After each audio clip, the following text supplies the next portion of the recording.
My name is Jet, and I want to talk to you guys today about social conformism, especially around social media. And now, the next slide I'm going to show you guys, I'm actually going to ask you to raise your hand. We're going to do it quick because I don't have much time. So, there's going to be a line on the left side of the screen, and then there's going to be 3 lines on the right, and it has A, B, C. And I want you to quickly decide which line of the right side is the same size as the left. Can we do that? Okay, cool.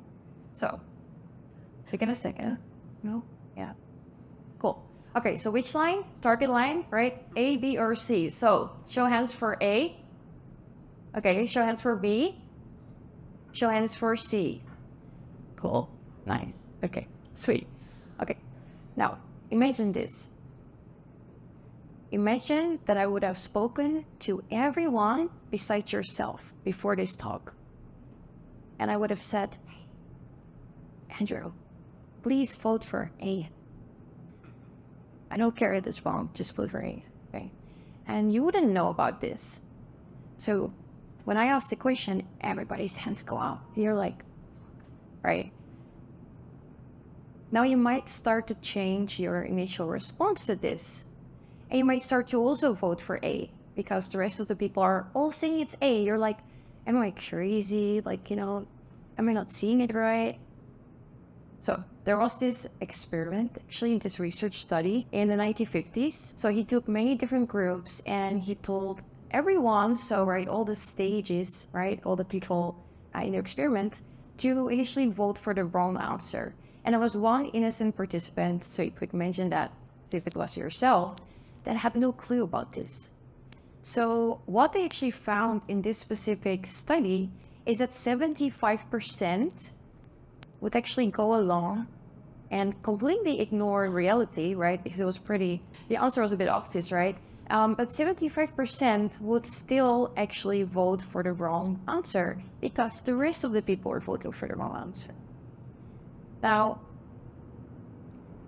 I could have also given you guys a little bit more of a trickier one, and maybe it would have taken you a few more minutes to think about it and to form your opinion. But even in that case, you probably still look around, especially if you have to make the decision fast.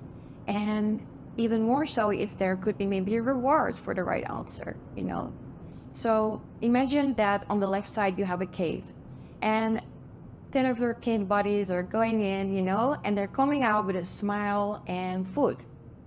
And now there's a cave on the right side. And John, he went in and he didn't come back.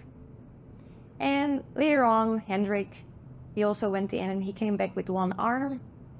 So which cave do you think you're going to go for at that point, Like, you're going to try to go for the one with the most survivability, right?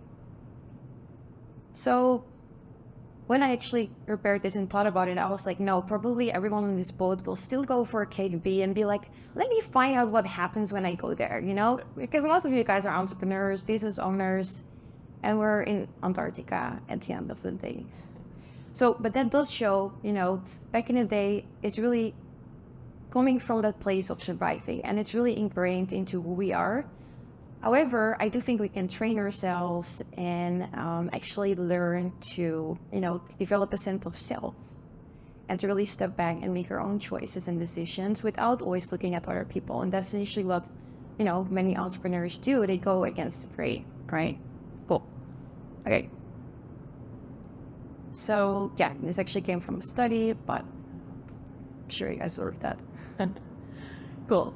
Okay. Now, this is a picture, and I think maybe the photographers here are like, oh, this is not even that nice, but this was my first travel picture in 2017 when I moved to Bali for 3 months. And, I loved the landscapes there, I loved the culture, the travel, and everything that I was seeing. And I posted this picture, and slowly but surely, I started to get likes and followers and attention. And I was like, wait a minute, what is this, Why are these people liking my photo on my personal page? Now, I started to learn at that point about what the influencer industry was, and that you could travel the world, live where you want to live, and then people could pay you to do this. So the more I started to get into this industry, the more I learned about all the dirt and everything that goes behind it. But something really strange happened to me that I later was able to reflect on. Now, sometimes I was posting these landscape pictures, and at other moments, I would post a picture with myself in it, selfie or something. And I would start to notice that the picture of the landscape always got way less likes than the one that I was in. So slowly but surely, I started to obviously reprogram my subconscious to stop posting the landscape pictures and to start going for the pictures that I'm in. Why? Because in the influencer industry, the currency is not money, but the currency is attention. Because the more attention you get, the more brands want to work with you, and the more money you get. So the first and foremost thing you're focused on is always going to be attention. Now, this develops further and further and further and further. And every time you post content, you start to quantify it against your other content. And slowly but surely, you kind of lose who you are, right? Because you start posting what your audience wants instead of why I initially started this, right? So that to say that, there's a reason that this happens, to us as humans and to animals as well. So this was a study, and I learned about this when I did a panel discussion with Vasily Kucherev. He's a Russian neuroscientist, and I love his work. And this is a study where a rat was basically put in, a cage, and there was a button. And if he pressed this button, it would stimulate his pleasure center in the brain, right? Where we get dopamine release. So we get the feel-good hormone. And it was found that once he learned that if he pressed that button and it would release dopamine and it would make him feel good, he would not eat anymore, he would not sleep anymore, he would not drink anymore, and he would just die pressing that button, right? That is initially what happens to us. Social media, therefore, is, and it really has some dangerous effects. So that's what happened to me. And at some point I just woke up and I was like, who is Jet? What do I actually like? Why did I start this in the first place? So then how do you go from posting travel pictures to, always posting yourself and taking it further and further and further and further, right? Now, I realized this and I completely stopped social media in that specific way. And I really changed the way that I perceive content and that I talk about content. But I think there's a really good lesson here for us. So what influence are we making, Because we call ourselves business owners, you guys entrepreneurs. There's quite a few people here that have a lot of followers. We call ourselves influencers. But in fact, the audience was influencing me. Because in some way, they made me change what I liked to post, right?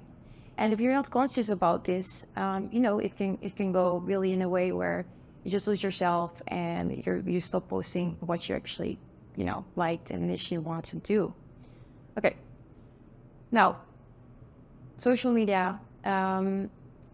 We spoke about conformism before, right? A little bit. I just explained the concept. So conformity. Maybe right now it was in this room, right? This sample of people right here. Back in the day or whatever, maybe it was your work, maybe it was your town, it was in the physical place where you are. But right now with social media, conformity is translating into the online world, which means that we are being influenced by the opinions of others. And it's not just people that we can see, it's people from all over the world 24/7, right? So now we have something that, I call then social media conformity, where what other people are posting and what gets the most attention is now perceived as correct. It's perceived as true. It's perceived as something we should copy or something we should actually follow or, comply with. And that's a very slippery slope, right? So how can we use that and actually do something good with it, right? So virality. That's the concept I'm talking about when, you post something, it goes viral, which means that so many people are going to see it. They're all going to form opinions about it. But at the end of the day, if something gets millions and millions of likes, people don't really fact check anymore. You know, they just perceive that, okay, so everyone is liking and engaging with this, so I should just take it as correct, right?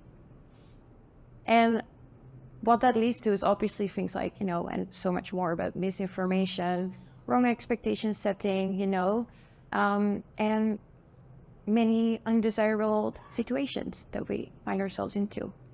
So, funny example. It's actually from someone, I don't know if he is here, but I used the conversation we had today. So I live in Bali and I really love Bali. It's very special to me. There was this news article, which basically everyone was spreading, especially the Australian and the New Zealand media about Bali.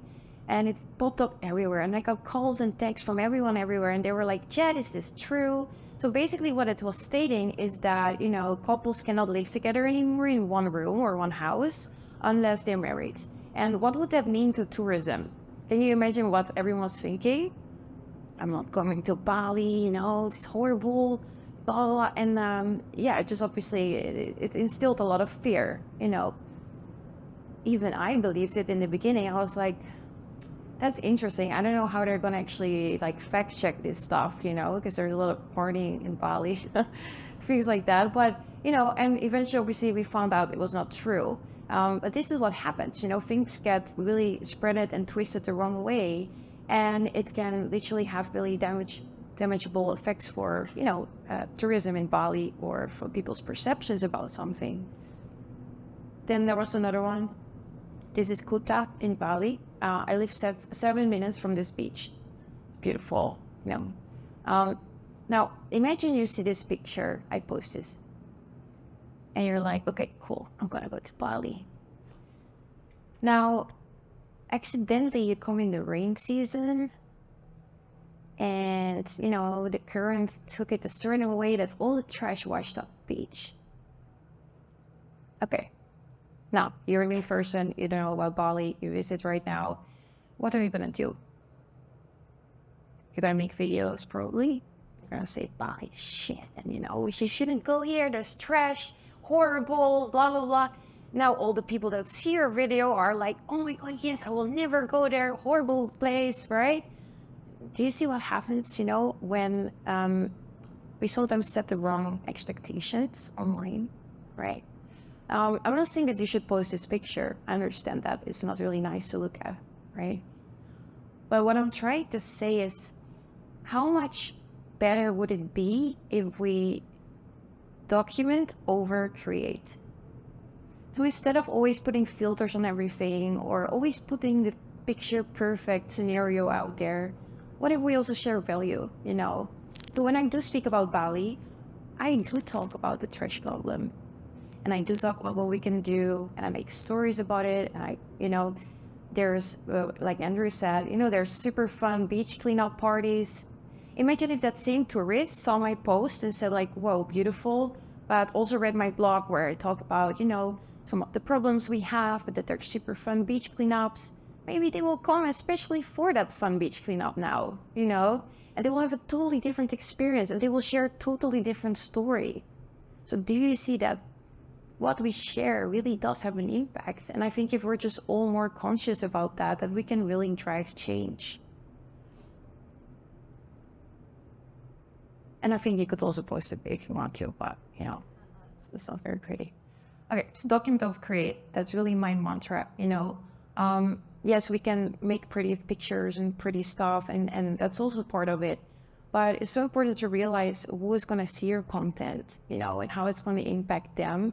And especially, I won't talk too much about that because I am not a neuroscientist.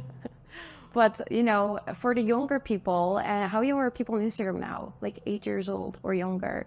And they do miss some brain development where they can see risk tolerance and relevance and things like that.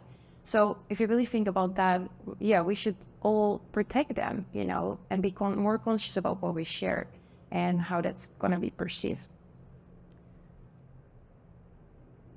So now we're here, and it's a beautiful destination, and I'm super happy to live this experience with all of you guys. And especially, I think, when Jonathan spoke about, you know, let's say there's a penguin and he hops over and he stands on your feet, what's that gonna do if you share it like that without any context, right? So I do think that's something that we can, keep ourselves accountable to be conscious about how we share this trip, what we're gonna say. And even if you want to take that further, you can share something for good, right? But what you guys said in the previous talk, we need to make it easy and fast for you guys. Otherwise, you're not gonna do it. They're gonna be inspired by this talk, and they're gonna be like, okay, but what should I post then? There will be so many questions, So I actually spoke to many of the guides on this ship, and I asked them questions, and I said, what do you want to see out there? Like, what's going to actually help you guys? What are the organizations? What petitions are out there? What charities? And I'm not saying that your page has to become some environmental activist page. That's not it. But when you post your selfie with the penguin, it would be nice if you can also give some information about why we were here, and if we just make that super easy for you guys, it's literally, copy paste. You can share that there's initiatives and places to support Antarctica, and maybe a little disclaimer that tourists shouldn't expect that they will get a seal seduction scene on their boat. That's like an unusual activity. Not that we set the expectation that everyone who comes here gonna expect that performance, so right. Okay, so basically we can make it fun, but we can definitely add some, disclaimers, information, however you want to share to help, and then we can really collectively drive change. So here's a few things. So what I'm going to do, I'm going to put all of these in a document, and then we could add them to the manifesto, right?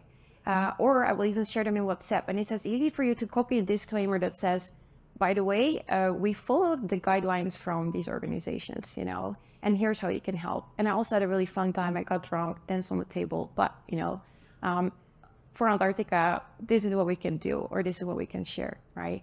And here are some great ones that they mentioned briefly. So there's an Antarctic ambassador program. How freaking cool is it if you can say that you're an ambassador from Antarctica, right? I mean, that's something super cool. And I think something we should share. Then there's also the Penguin Watch, the ACAP, and also ORCAP, which Aboliss is actually partnered with. And they really do great things, and they actually help. And I think that's sometimes the thing, with so much information, we talk a lot about there is a problem, what are the problems, and then people can feel like, but what can I do?